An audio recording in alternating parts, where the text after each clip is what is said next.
Sebelum kamu menonton, pastikan kamu sudah menekan tombol subscribe dan jangan lupa nyalakan lonceng notifikasinya. Dan inilah Zona Hijau Podcast. Assalamualaikum warahmatullahi wabarakatuh.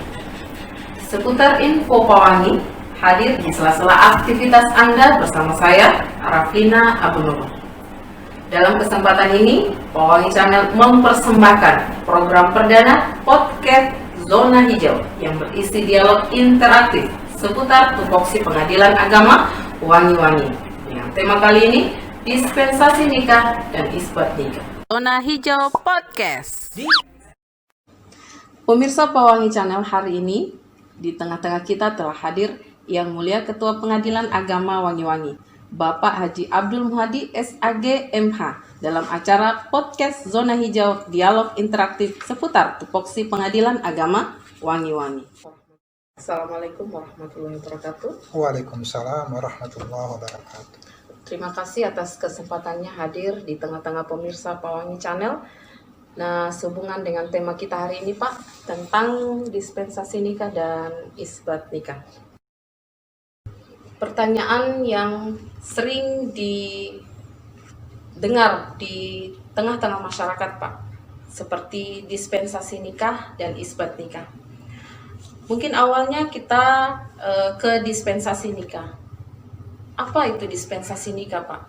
Karena saya pemirsa Pewangi Channel juga awam mendengar tentang dispensasi nikah, apalagi sekarang lagi marak-maraknya tentang undang-undang yang membatasi umur umur pernikahan. Jadi mohon penjelasan Bapak Ketua untuk bisa menjelaskan ke tengah-tengah pemirsa Pewangi Channel untuk bisa kita sama-sama tahu tentang sebenarnya dispensasi nikah itu seperti apa, Pak? Kalau kita melihat atau mendengar kata istilah dispensasi nikah, itu adalah juga merupakan salah satu kewenangan di pengadilan agama.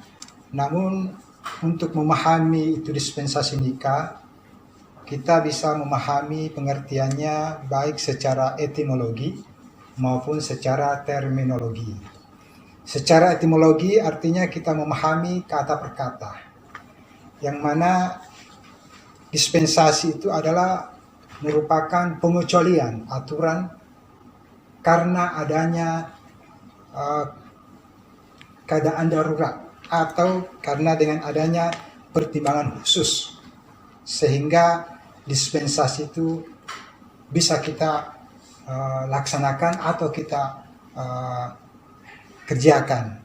Sedangkan nikah itu karena adanya dua pihak. Nanti dikatakan nikah kalau ada dua pihak. Bukan dikatakan nikah kalau cuma satu pihak. Dua pihak itu yang harus berlainan jenis. Karena menurut agama kita dalam syariat itu bahwa yang dikatakan pernikahan yang sah adalah pernikahan yang memang berlainan jenis.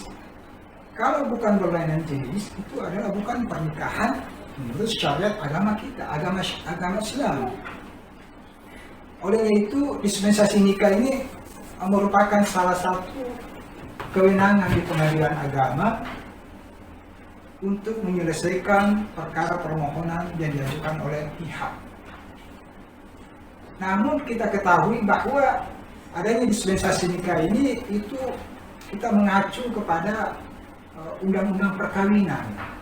Undang-Undang Perkawinan nomor 1 tahun 1974. Di situ dijelaskan bahwa batas usia pernikahan untuk calon mempelai pria itu adalah minimal 19 tahun. Sedangkan untuk calon mempelai wanita itu 16 tahun. Namun dengan adanya peraturan yang terbaru, Undang-Undang nomor 16 tahun 2019, perubahan terhadap Undang-Undang nomor 1 tahun 1974 tentang perkawinan, Undang-Undang Perkawinan, di situ usia sudah sama antara calon mempelai wanita dan calon mempelai pria itu minimal adalah 19 tahun. Jadi sudah ada kesetaraan, tidak ada perbedaan di sini antara usia calon mempelai wanita maupun calon mempelai pria. Terima kasih atas jawabannya, Pak. Berarti kalau sesuai seperti Bapak katakan bahwa sesuai undang-undang yang sekarang tentang undang-undang pernikahan, calon pria, mempelai pria dan mempelai wanita itu sama-sama umur 19 tahun. Berarti ketika yang datang berperkara ingin mendaftarkan perkaranya misalnya berumur di bawah 19 tahun itu seperti apa Pak? Kemudian ada satu kalimat saya tanggap seperti yang Bapak katakan tadi bahwa dispensasi itu pengecualian, ada pertimbangan khusus. Jadi di situ saya sempat berpikir bahwa seperti apa contoh pertimbangan khusus itu. Berarti ada pertimbangan-pertimbangan lain sehingga perkara itu bisa didaftarkan dispensasi nikah itu, Pak. Pertimbangan khusus di sini maksudnya yaitu bahwa dalam keadaan darurat,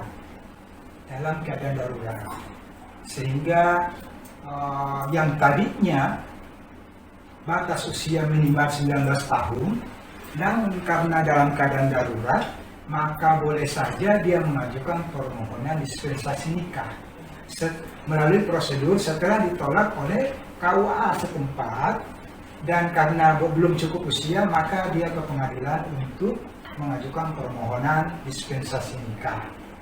Dispensasi nikah dalam keadaan darurat. Kita kan ketahui juga bahwa dalam kaidah usul bahwa ad-daruratu bil mahdhurat, yang artinya bahwa dalam keadaan darurat boleh saja dilaksanakan hal-hal yang memang dilarang. Ini kan yang pertamanya karena dilarang menikah karena belum batas usia. Tapi karena dalam keadaan darurat sehingga boleh dia mengajukan permohonan dispensasi nikah, manakala dikabulkan bolehlah dia melanjutkan pernikahannya. Itu yang saya maksud dalam keadaan pertimbangan khusus. Pemirsa Pawangi Channel, luar biasa, kita sudah bisa mengetahui tentang istilah dari dispensasi nikah. Gambaran-gambaran seperti apa itu dispensasi nikah. Lanjut pada pertanyaan kedua tentang syarat-syarat pengajuan dispensasi nikah. Jadi kalau misalnya ada pihak atau pemirsa Pawangi yang ingin mengajukan dispensasi nikah, seperti apa syarat-syaratnya? Itu kita akan ajukan kembali pertanyaan itu ke Pak Ketua Pengadilan Agama Wangi-Wangi. Berikut pertanyaan Pak Ketua, apa ketika masyarakat atau pemirsa Pawangi Channel ingin mengajukan permohonan dispensasi nikah, berarti punya syarat-syarat. Mungkin di sini Bapak bisa berkesempatan menjelaskan kepada pemirsa Pawangi seperti apa syarat-syarat mengajukan permohonan dispensasi nikah. Kalau untuk mengajukan permohonan dispensasi nikah itu sudah dijelaskan di dalam Perma nomor 5 tahun 2019 tentang pedoman mengadili permohonan dispensasi nikah. Di situ dijelaskan ada yang pertama ada permohonan dari pemohon yaitu orang tua atau wali, kemudian kartu identitas yaitu kartu KTP atau kartu keluarga pemohon, kemudian juga ada identitas dari calon mempelai yaitu calon mempelai wanita yang mana anak dari pemohon itu, yaitu KTP atau akte kelahiran, dan juga sekaligus identitas dari calon mempelainya, calon mempelai pria atau calonnya, yaitu KTP atau dengan kartu akte kelahirannya. Oke, berikut pertanyaan yang beberapa ini, ada tinggal sedikit lagi ya pertanyaannya, tentang implikasi, maksudnya setelah adanya dikabulkan misalnya permohonan isbat nikah itu, terus apakah pihak yang mengajukan permohonan tadi harus kemana, harus seperti apa Pak setelah misalnya permohonan isbat nikah itu dikabulkan? Kiranya jawab.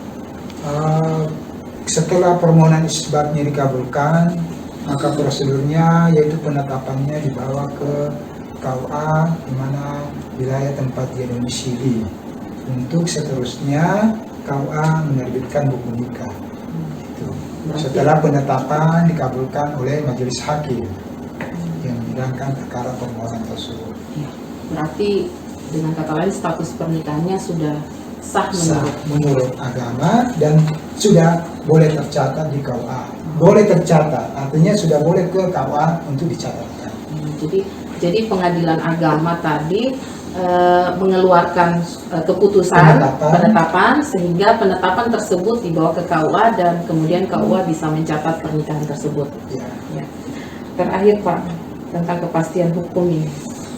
Kepastian hukum kalau sudah diisbatkan status anak dan harta perkawinan itu seperti apa Pak?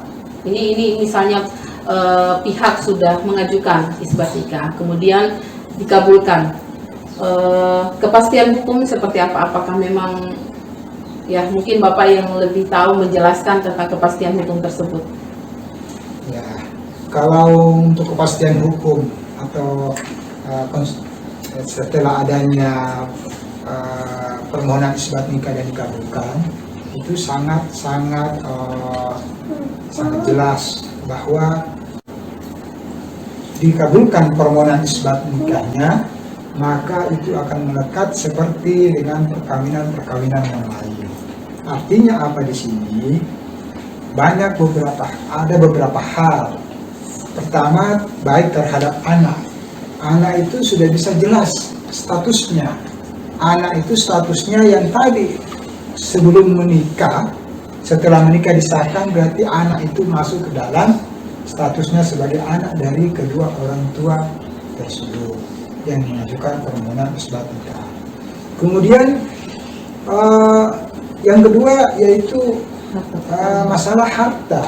Masalah harta otomatis sudah mengikat kepada hal-hal yang manakala terjadi ada di antara kedua orang tuanya yang meninggal, salah satunya ataupun anak yang meninggal, maka sudah bisa ada hak waris, ada saling waris mewarisi di situ. Tapi kalau pernikahan secara siri, artinya tanpa diisbatkan, kemudian terjadi pernikahan dan dia mau menyelesaikan perkara atau hartanya ke pengadilan, maka pengadilan akan menolak karena tidak ada buku nikah, kecuali mereka membagi secara kekeluargaan. Tetapi kalau dia mau membagi melalui pengadilan, maka dia harus punya buku nikah. Inilah salah satu resiko manakala menikah tanpa ada buku nikah atau tanpa tercatat, sehingga tidak bisa saling waris mewarisi manakala penyelesaiannya di pengadilan agama. Luar biasa ya tema kita hari ini tentang dispensasi dan isbat nikah. Jadi misalnya pemirsa Kawaii, seandainya bisa punya pertanyaan-pertanyaan yang pada kesempatan hari ini dengan Pak Ketua masih kurang artinya ada yang ingin mau ditanyakan, silakan Anda berpartisipasi dalam kolom komentar sehingga podcast berikut kita bisa tampilkan, kita bisa jawab pertanyaan-pertanyaan pemirsa. Jadi saya meminta bantuan lagi ini untuk Pak Ketua tentang kesimpulan yang akan kita ambil pada hari ini. Kesimpulan tema kita pada hari ini dari yang pertama tentang dispensasi, kemudian ini yang kedua tentang isbat nikah. Mungkin kesimpulan ini garis besar yang kita ambil hikmahnya seperti apa tema kita pada hari ini. Jadi karena tema kita pada hari ini ada dua hal, yaitu dispensasi nikah dan isbat nikah, Maka kesimpulan saya untuk dispensasi nikah itu adalah keringanan atau pengecualian, meringankan terhadap yang belum cukup usia untuk melangsungkan pernikahan. Sedangkan kalau isbat nikah, yaitu yang tadinya belum diakui oleh negara kita, ditetapkan supaya diakui oleh negara kita, dengan kata lain tercatat pernikahan.